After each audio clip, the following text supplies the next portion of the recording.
Assalamualaikum warahmatullahi wabarakatuh.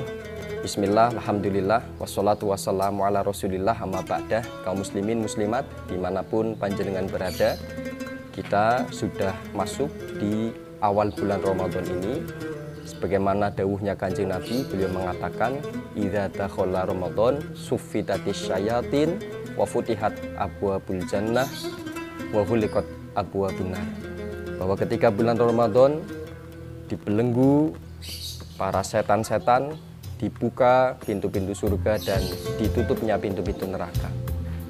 Kemudian barangkali kita bertanya, kenapa di bulan Ramadan ini masih banyak di antara kita atau di lingkungan kita yang masih melakukan kemaksiatan atau kemungkaran? Apakah setan yang dibelenggu itu belenggunya kurang kuat?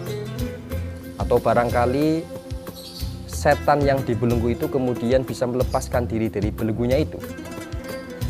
Ada beberapa ulama ahli hadis yang menjelaskan makna tentang dibelenggu. Imam Al-Qurtubi, kemudian Imam Ibnu Hajar menjelaskan bahwa yang dibelenggu itu adalah setan-setan yang jenderal-jenderal, setan-setan yang pangkatnya tinggi-tinggi. Sementara setan yang pion-pion, setan yang prajurit tidak dibelenggu. Itu kalau dimaknai secara letterless.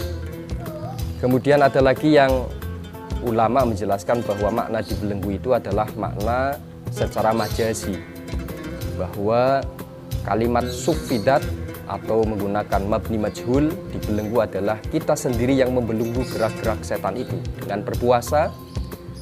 Godaan setan yang semestinya luar biasa menjadi terbelenggu karena puasa kita.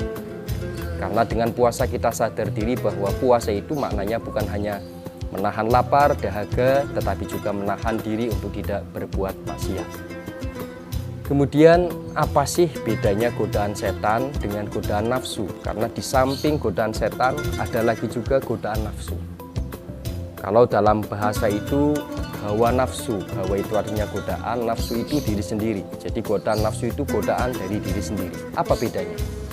Dalam kitab Minahus Saniyah diterangkan bahwa perbedaan antara godaan setan dengan godaan nafsu itu adalah ketika kita ingin menyakiti seseorang dan kita masih atau sangat ingin menyakiti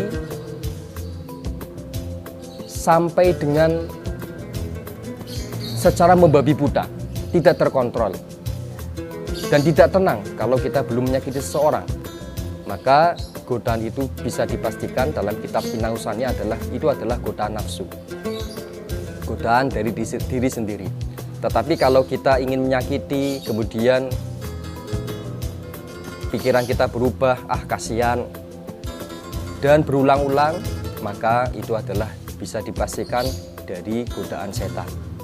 Atau contoh yang lebih gampang, kalau seorang pejabat punya dorongan untuk melakukan korupsi, misalnya sekian miliar, dan keinginan itu sangat mendorong dia untuk korupsi, maka dengan angka 1 miliar itu, maka itu bisa dipastikan adalah godaan nafsu.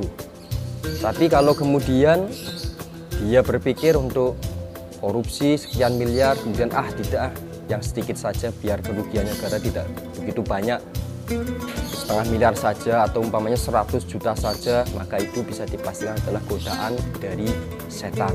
Kenapa? Karena tidak penting bagi setan berapa besar uang yang dia korupsi. Yang penting bagi setan adalah orang tersebut melakukan korupsi.